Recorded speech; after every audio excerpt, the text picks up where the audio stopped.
we're going to start off with a nice light topic, and that is to suggest that there are significant parallels between the UK and Nazi Germany. And so I realize that in a sense that's a little bit cliched, but I actually want to be quite specific about it, because I'm going to suggest that the editor's law has come to Britain.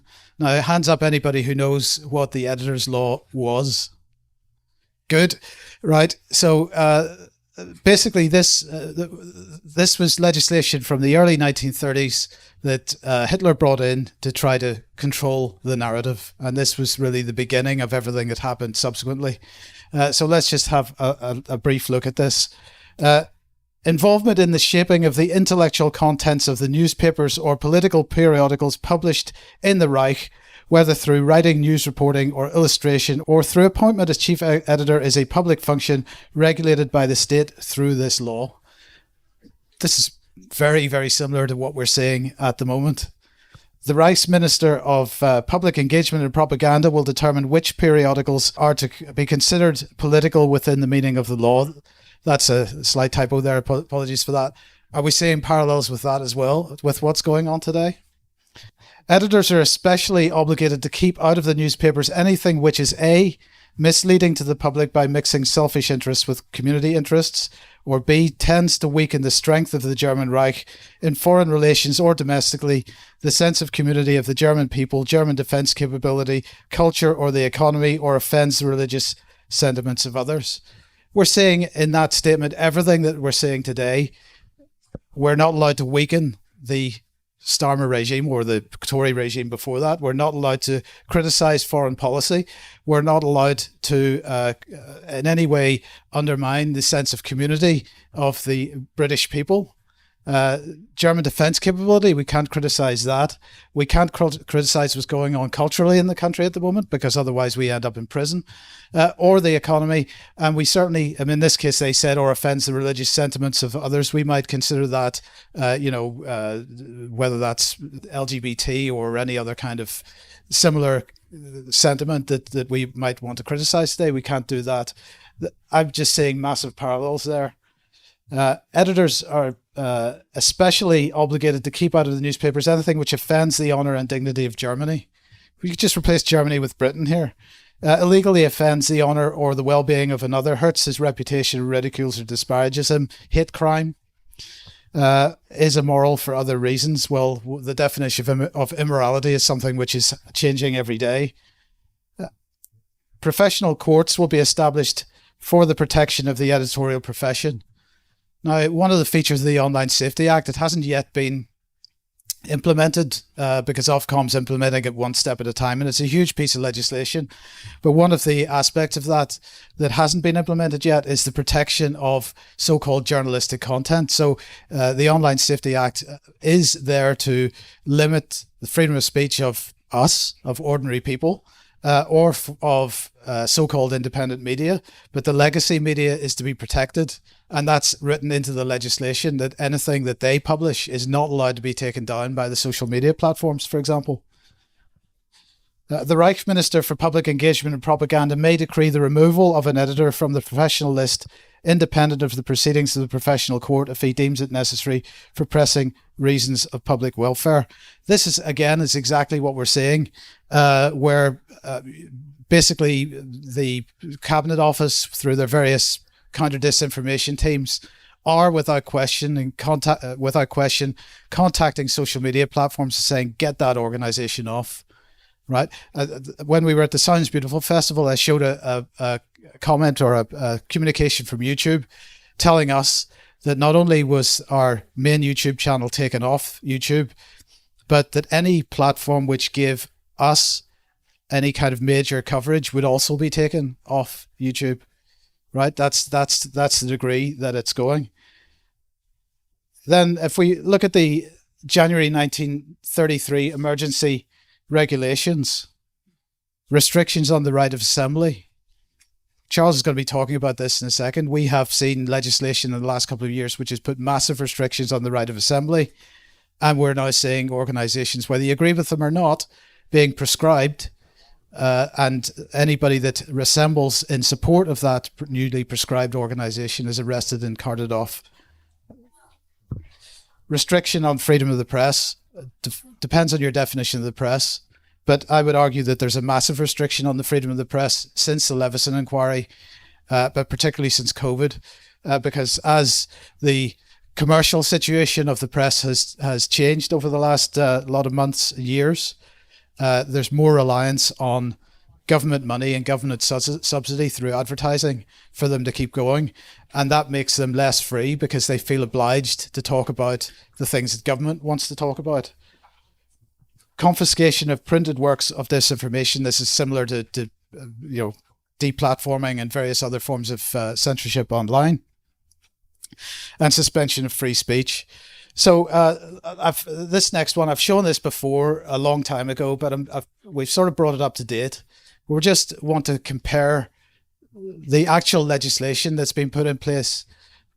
So Nazi Germany shut down free speech. We've got the Online Safety Act. Everybody should be familiar with that. National Security Act. Charles is going to be talking about that. You may be less familiar with that one.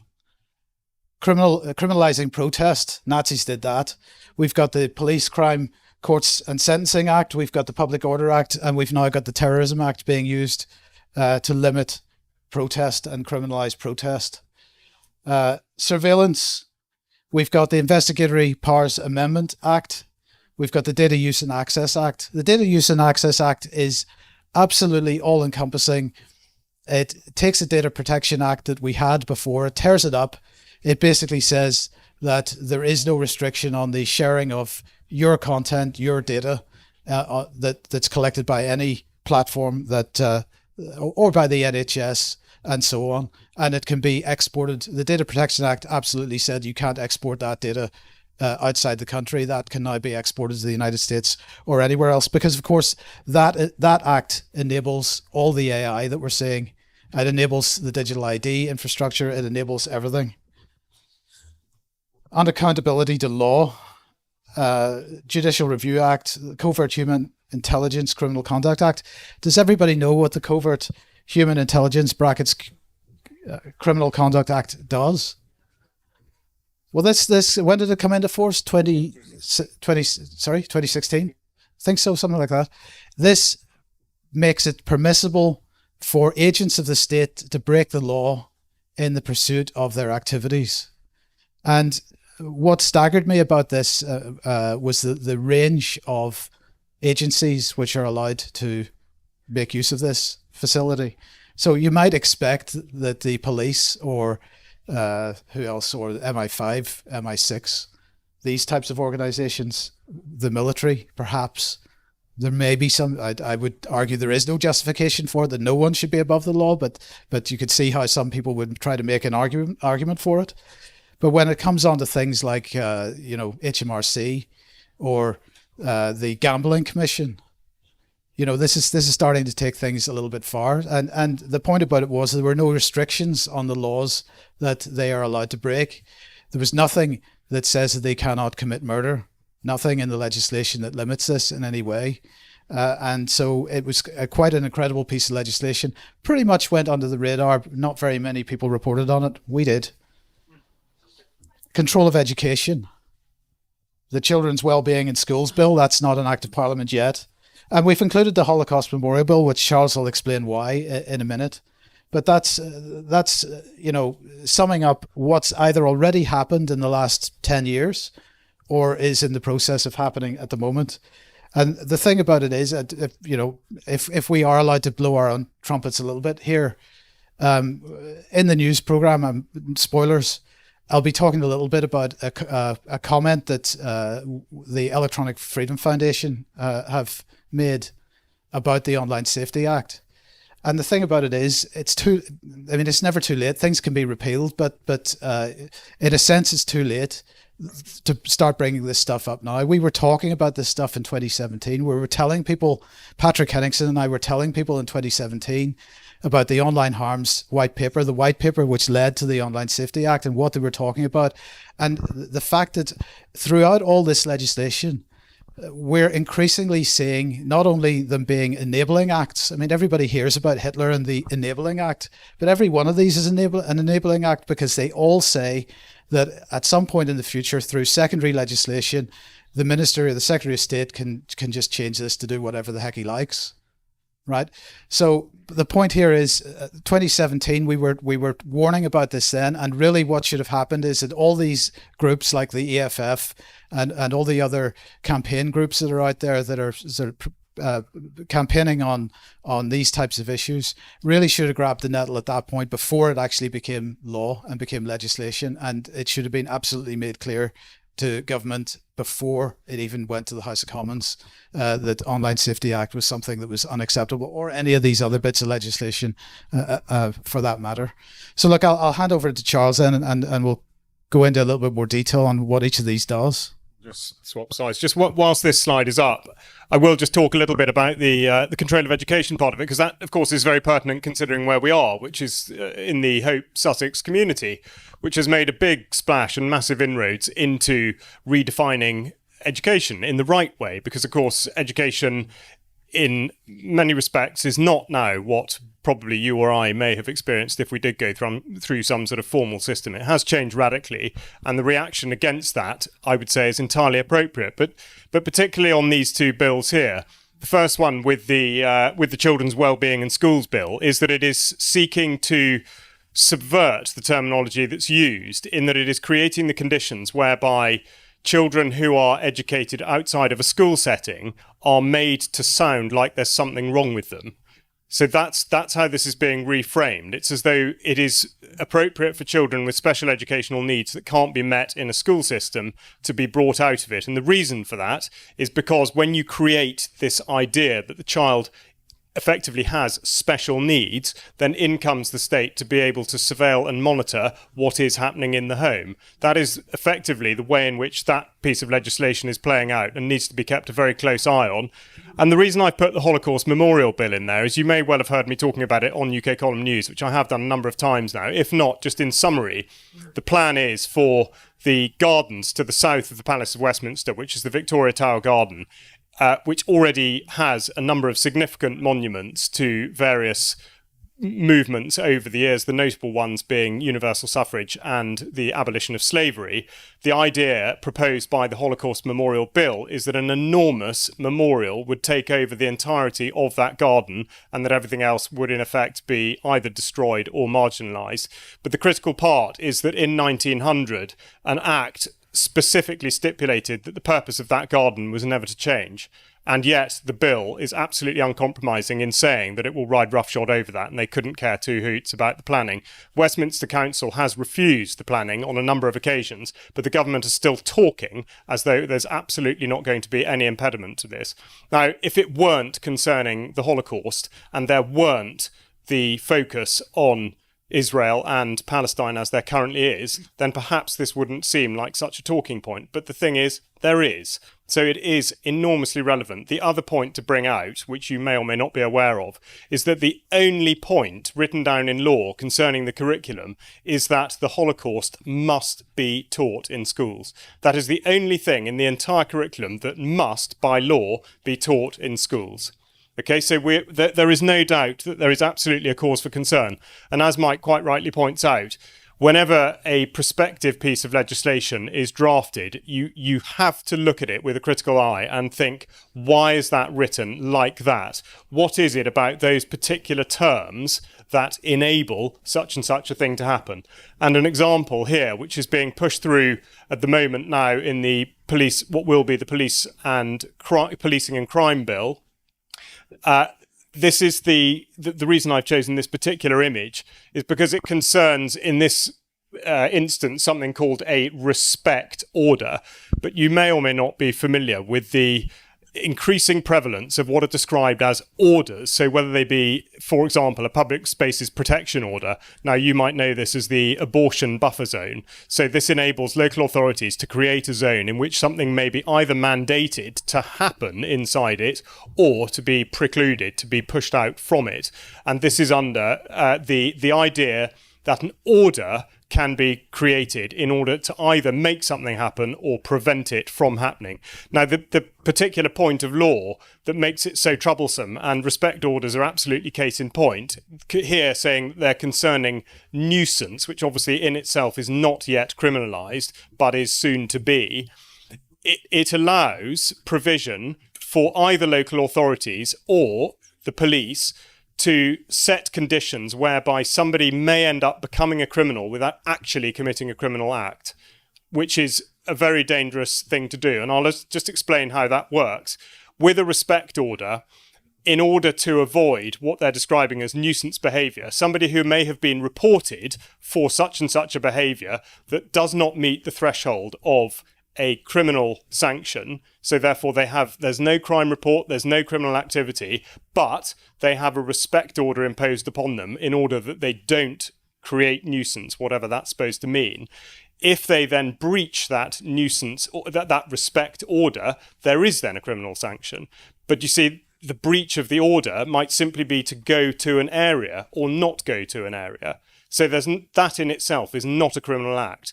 And this is exactly how these sorts of orders are coming out. The other one would be the Serious Violence Reduction Order, which says that it's designed to reduce knife crime. In actual fact, in order to have such an order placed on you, you do not have to have ever been involved in knife crime.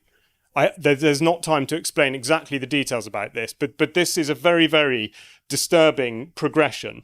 The other thing, which is, again, sort of in a way at a different end of the spectrum, but the Planning and Infrastructure Bill, hailed by Angela Rayner as being the way in which, the plan, Labour's plan for the future, plan for change is going to be radically developing this, that and the other. Okay, but two fundamental points with this and how it bears relation to the constant refrain that we are doing this in a sustainable manner and it's all about the United Nations Sustainable Development Goals and all the rest of it. Actually, what it does is it grants carte blanche for a number of different authorities to take what is or could be valuable farmland and put any sort of development that falls under the broad term of planning and infrastructure on it. Now, it gets worse because as if farmland and farming wasn't already under enough threat, the Planning and Infrastructure Bill specifically removes what's called the development premium. So ordinarily, if farmland was, and in my view shouldn't be, but if it were to be sold for development of, say, housing, it might attract a development premium of approximately £1 million an acre, which clearly as a landowner is a significant return. The Planning and Infrastructure Bill enables a type of compulsory purchase that means that they buy at agricultural price, so therefore average maybe £7,000-8,000 an acre.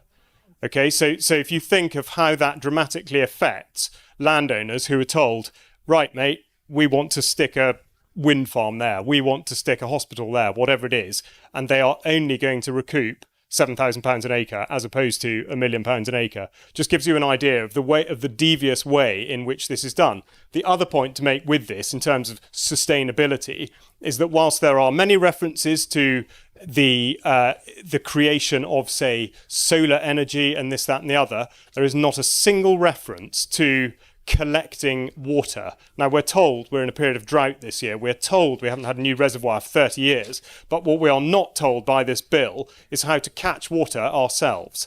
That, I would say, for a government that's talking about sustainability and drought resilience, is something of an oversight. Or is it? Or is it entirely willful that, in fact, we should be dependent upon a failed water infrastructure that is going to prioritise energy and data centers and artificial intelligence? So it's a very, very cynical piece of legislation. Now, another thing, again, that we've talked about a considerable amount is what became known really colloquially as the precision breeding regulations. And again, this is on the environment concerning farming, but actually it doesn't just concern that, it concerns all of you, because it is what you may end up eating if you don't pay attention to this kind of thing. So this is setting the conditions for the production of food, or at least what is going to be called food, that is produced in a sense artificially. Now, they try to sell it by saying that this is merely an abbreviated process of what is traditionally known as either selective breeding or hybridization, which means to try to magnify the optimal characteristics of a particular species, whether it be plant or animal. You would breed it over the years in a particular way to end up with a plant or an animal in a particular condition. And they're saying, no, well, we can do it by modifying the genetic material in order that we simply abbreviate the time span. Now, there are a number of issues with this because Mike will be able to recall the very specific terminology, but this does actually not at all rule out the modification of the gene. So this is in effect a gateway to genetic modification. There are also not sufficient provisions at all to prevent spread if this is conducted, particularly in a plant setting. The parameters, or at least perimeters, that are set up to deal with any cross-pollination, cross-contamination are totally insufficient. And the other thing concerns labelling, which is going to be set out, at least in the first instance, in such a way as to say, right, well, look, we're going to do it in order that you don't end up with any sort of precision bred organisms on the market. We want to make it clear that this is very separate. But actually, when you read into the legislation, it would be very, very easy to invert that in order that the market only contains this sort of material. And when you look at the environmental land management schemes that are deliberately taking farmland out of production, all the other many, many assaults on landowning, the production of food, in particular, the production of meat and animal products, it is very easy to see again how this could be wielded for great ill. Now, very quickly, I think this will also be brought up in the news programme, but insofar as what can you do? Yes, very quickly, petitions by and large get thrown in the bin. However, they do provide an audit trail. They also enable us to look out of our window and see how many other people think what we're thinking. And in this instance, over 500,000 people have now signed the repeal the Online Safety Act bill. So if you haven't done that, I would really encourage you to do that. Sorry, Safety Act. So there absolutely are actions. And in terms of actions, the other thing I just want to close off by saying, and then I'll just hand to Mike if he's got a couple of concluding remarks, is we talk a lot about the legislation that is there, how it gets manipulated, the stuff that's coming down the pipe, what we have to be aware of. But how about the things that no one ever bothers with? The Foreign Enlistment Act 1870. Do you remember the time when Liz Truss, in her 15 minutes as Prime Minister, said, by the way, if you want to go to Ukraine and try and kill Russians, I will absolutely support you? Okay, she didn't say those precise words, but she absolutely did encourage British nationals to enter into the fray, and that she supported that. Now, the Foreign Enlistment Act 1870 absolutely expressly prohibits that kind of conduct because, technically at least, we are at peace with Russia. So to enter into or to enlist in the armed forces of a foreign nation that is in conflict with a country that we are at peace with is against the law unless you've had the express permission of the monarch. I know for a fact, because I've asked both the Home Office and the Foreign Commonwealth and Development Office, that nobody has had such permission. And yet we have people like Jack Lepresti, the former Conservative MP, promoted by all the media organisations as going out and handling heavy weapons in Ukraine. Actually, he has a desk job, but that's by the by. So isn't it amazing? You know, the law is there to be picked and chosen as appropriate. Now, the other one, again, pertinent going back to the point about the Middle East, is the International Criminal Court Act 2001, under which Section 52 makes it very, very clear that if in any way you support, as an individual or as an organisation, conduct ancillary to genocide, crimes against humanity or war crimes, you, by association, are guilty of those offences.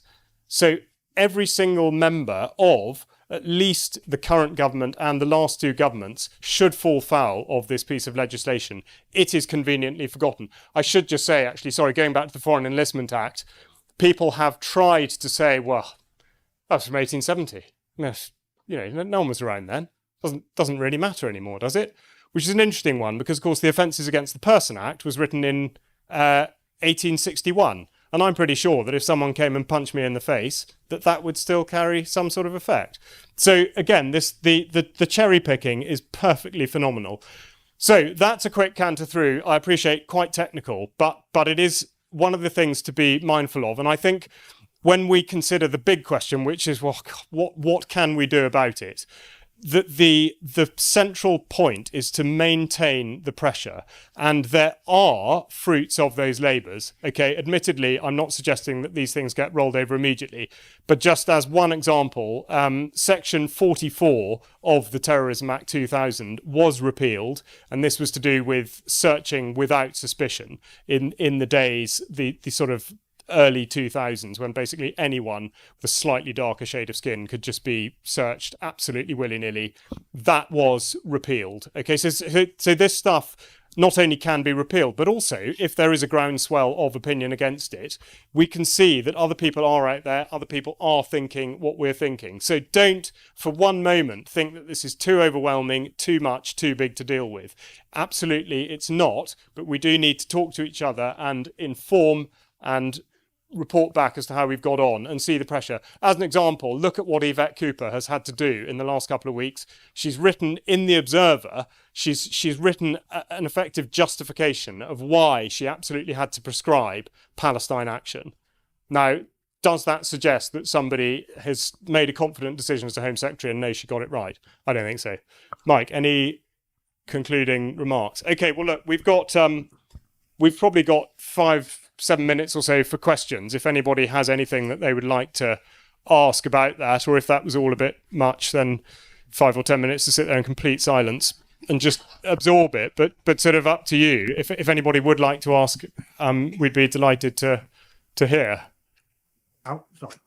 Increasingly, AI makes it difficult to know what's the truth in social media news platforms.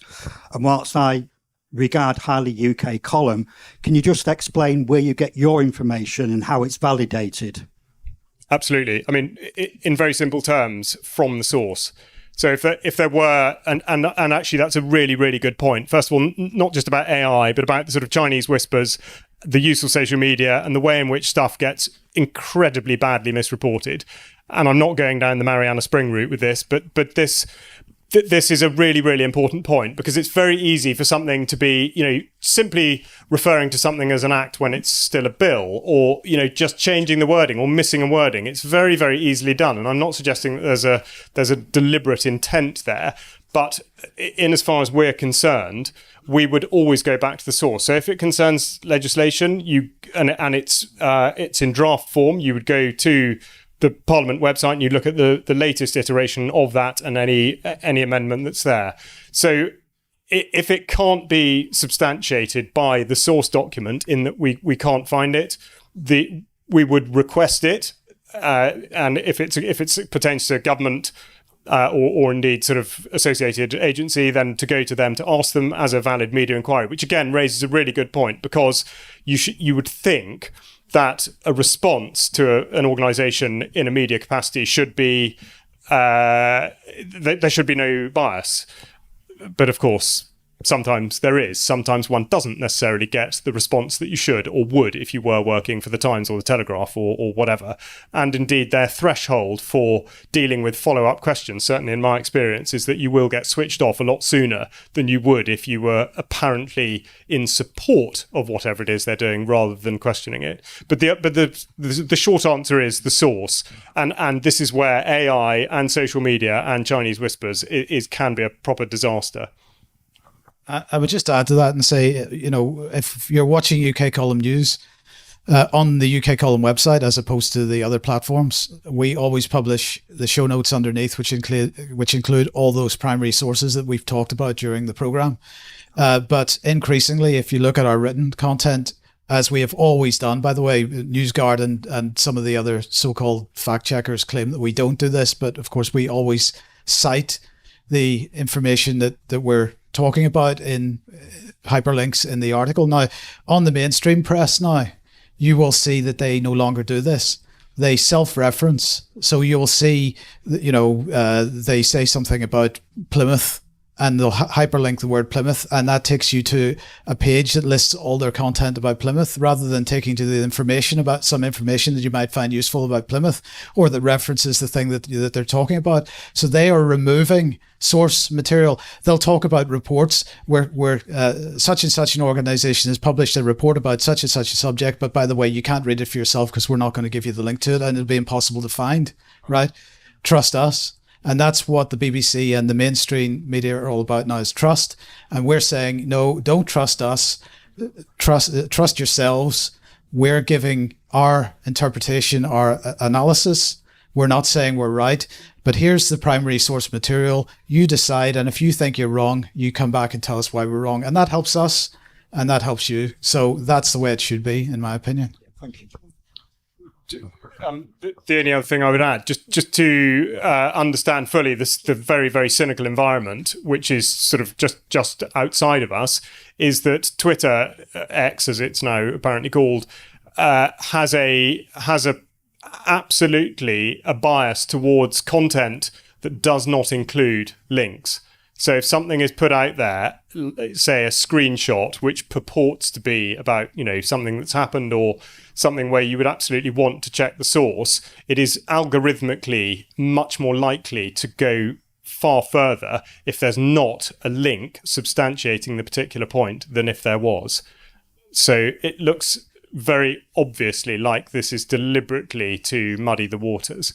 Okay, so there are many ways in which this, the whole system is deliberately designed to throw you off the scent. Any more questions? Hi. What pushback or protest can the public make that the government will take notice of? Well, right. Yeah, look, the first thing I'd say about that is this isn't about the government taking notice. This is about other people taking notice. Same with the petition here. I mean, petitions, we all know petitions are rubbish. They're, in a sense, they're a waste of time because the government is not going to take any notice of them. I mean, the government has already replied to that one, basically saying, well, we're not going to repeal the Online Safety Act, so get stuffed, is basically their attitude. We should be using every tool available to us, whether that's through public demonstration or petition or whatever it is, to help us get the word out to other people. That we are so censored on social media and so on. What we need is to do things that social media can't censor because it's too big and they can't possibly censor it. So that's where these tools, and we should only view them as tools, in my opinion, are useful. So make the demonstration, sign the petition, do everything that we can possibly do, because that means that another person might just see that piece of information and act on it themselves. That would be my thoughts on that. Yeah, all I was going to add, it's difficult to set out a sort of particular template, but one example in terms of, let's say, direct action, which of course is what it relates to in the first place, was a couple of weeks ago, Metropolitan Police Service arrested 466 people in Parliament Square because of the protest about Palestine action. Every single one was released without charge. So there is a point at which a system, particularly a physical system, the Met have only got a certain number of cells in custody, blah, blah, blah, blah. It becomes far too onerous and far too obvious that public opinion is not going to work with that. So I think there just needs to be confidence in one's belief and in the fact that other people, exactly why I point to petitions, confidence that other people will share that belief and will actually support you in what you're doing, because I think people are there. Otherwise, crikey, we'd be talking to an empty room, empty tent. We're not. We know that people now are actually going up to get it in through the thing. That is true. I know people at home might think I'm bluffing, but I'm not. So, yeah. Okay, one more. Oh, sorry, you're first. Let's see if this works. Oh, yeah. So I fell for my first AI hoax on YouTube where it said Starmer had taken money that he shouldn't, and the Supreme Court had ruled that he had to step down. And I thought, sounds too good to be true. So I still put it on Facebook. And then the other thing is, all your content, the Alex Jones has the InfoWars, he does lots of links, and you may agree or not agree, but, ultimately, they said that what they wanted to do to him was take his content, like they could take yours, steal it, repackage it, and discredit it. And if they can break laws like that, how do you protect your copyright? That's a very good question, and there is no way, because as you probably know, the AI companies are hoovering up all kinds of copyright content at the moment to so-called train the AI, and this is resulting in court cases in the United States, in the UK, everywhere, and so far they are generally being won by the AI companies. On AI, I would just say, this is going to be something which is going to become very, very hard for all of us in the not too distant future. It's already hard because there's so much AI generated content already starting to appear on social media platforms, which is hard to identify as being, and that's why always going back to the primary source is important. And so we should be sharing material, but we should be absolutely careful about how we're sharing material and what material we're sharing. And it's very attractive to, if something is apparently really hard hitting and is exciting, and maybe it shows somebody up, like Starmer, up as being the criminal that he might be, then obviously we want to share it. But that's the point where we should be saying to ourselves, hold on a second.